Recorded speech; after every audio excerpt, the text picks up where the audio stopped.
Salut Gauthier. Salut Nico. Salut à tous, de retour sur Radio Blog NHL. Aujourd'hui on se retrouve pour ce qu'on peut appeler la dernière journée des premiers tours de ces championnats du monde qui se déroulent en Russie. Oui, avec aujourd'hui on a eu droit au dernier match du groupe A et du groupe C. Oui. Alors on commence avec le groupe A. La Suède a affronté la Suisse et les Suédois qui se sont imposés facilement 6-0. Oui, très large, le score très large. D'autant plus que c'était pourtant le match entre le premier et le deuxième de ce groupe. Oui, on aurait pu penser que ce match aurait été plus serré, mais non, les Suédois se sont joués relâchés et ils ont gagné facilement. Oui, on l'avait dit, la Suède est dans un groupe assez facile. Oui. Et à noter qu'en plus dans cette équipe de Suède, il n'y a aucun joueur de la NHL. Oui, aucun. Donc ils ont quand même une très bonne équipe, même sans des joueurs qui évoluent en NHL. Les Suédois qui ont bien l'intention de remporter le trophée de cette coupe, de ce championnat du monde, une deuxième année consécutive. Oui. Donc deuxième match de ce groupe A. Le deuxième match de ce groupe A, c'était un peu le match de la mort, puisque l'équipe qui était éliminée doit aller donc en groupe de relégation pour éviter de descendre en deuxième division. Donc ce match a opposé l'Italie à la Lettonie. Et ce sont les Italiens qui se sont imposés 4-3 en prolongation. Donc match très serré. Oui. Et donc les Italiens accèdent au tour suivant alors que la Lettonie devra éviter la relégation. Oui, c'était un match très serré. D'ailleurs, on est arrivé en prolongation. C'était la première fois depuis le début de ce championnat. Ce qui prouvait bien l'enjeu entre ce match. Oui. Donc ensuite, il y avait les matchs du groupe C. Les matchs du groupe C avec le gros match de ce groupe, Canada-Slovaquie. Et les Canadiens se sont imposés 5-4 et donc finissent en tête du groupe C. Oui. On s'attendait peut-être pas trop à la victoire du Canada vu qu'ils avaient fait deux premiers matchs moyens alors que la Slovaquie avait fait d'assez bons matchs avec de très bons joueurs venant de la NHL et pourtant les Canadiens se sont imposés. Voulant montrer qu'ils sont bien présents et qu'ils ne vont pas se laisser faire. Oui, les Canadiens qui sont invaincus donc dans ces poules. Oui.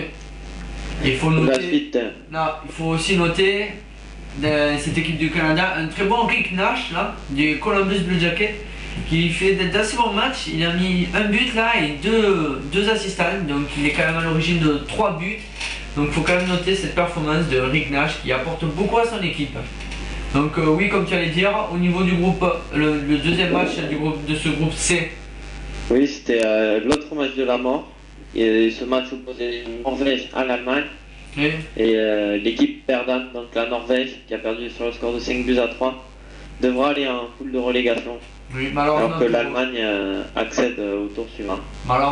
Malheureusement pour eux, c'était encore une fois un match serré, mais les Allemands sont arrivés à faire la différence grâce à un but. Oui. Donc on se retrouve avec les classements. Donc le classement final dans le groupe A. On a donc la Suède largement premier avec 9 points et un différentiel de plus 18. Alors qu'à derrière on trouve la Suisse avec 6 points puisqu'ils viennent de perdre contre la Suède, mais un différentiel de moins 4 après leur grosse défaite contre les Suédois. Ensuite on a donc l'Italie qui s'est qualifiée next miss avec 2 points puisqu'ils sont allés en prolongation avec un différentiel de moins 6. Et les Lettons, avec un petit point, on a mis un petit point de consolation, mais bon, il y a un différentiel de moins 8. Donc malheureusement la Lettonie pas qualifiée et un tour de relégation. Oui, et ensuite pour le groupe C, le classement est le suivant. Alors en tête c'est le Canada avec 9 points et un différentiel de but de plus 4. Oui. Deuxième on retrouve la Slovaquie avec 2 victoires, 1 défaite, donc 6 points et un différentiel de plus 6. Troisième c'est l'Allemagne, 3 points et un différentiel de but de moins 4. Et quatrième et dernier, donc qui devra jouer la poule de relégation, on retrouve la Norvège qui a perdu ses 3 matchs et qui a un différentiel de moins 6. Oui. Bon alors, on peut planifier, on se retrouve avec 3 nouveaux groupes. Le groupe E qui va voir s'affronter les équipes du groupe A et du groupe C. Donc les 3 premiers du groupe A et les 3 premiers du groupe C se retrouvent dans le groupe E. Après on a le groupe F le groupe F où les 3 premiers du groupe B et du groupe D vont s'affronter. Ouais.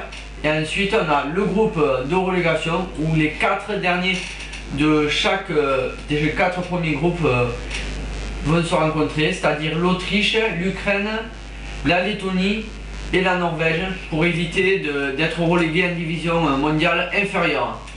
Oui. Donc demain on a les premiers matchs du groupe E et du groupe F.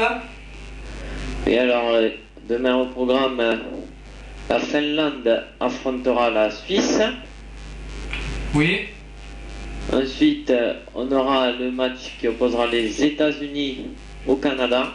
Ouais. Très bon match à suivre. Oui, oui, ça va être un très bon match nord-américain. Oui, comme tu as dit, très bon match à suivre. Ensuite, on a le Danemark qui sera opposé au premier du groupe A, c'est-à-dire la Suède. Et ensuite, on aura de la République tchèque qui affrontera l'Allemagne. Ouais, donc on pense que les Tchèques vont gagner. Le match important à suivre, c'est ce que tu as dit, c'est ce match États-Unis-Canada. Bon, on a 2 très belles formations. Hein. Oui, de très belles formations avec beaucoup de joueurs venant de la Ligue nationale de hockey nord-américaine. Donc beaucoup de très bons joueurs. Un match qui va certainement être très beau à suivre. Ouais.